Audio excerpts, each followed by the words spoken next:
আমি সশ্রদ্ধ চিত্তে তারেক রহমান সশস্ত্র চিত্রে শপথ করিতেছি যে আমি আইন অনুযায়ী সরকারের প্রধানমন্ত্রী পদের কর্তব্য বিশ্বস্ততার সহিত পালন করিব।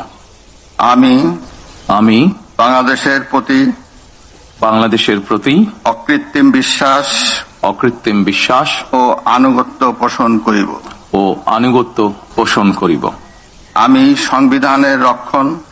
আমি সংবিধানের রক্ষণ সমর্থন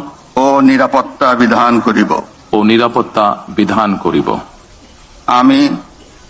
আমি ভীতি বা অনুগ্রহ অনুরাগ বা বিরাগের বশবর্তী না হইয়া সকলের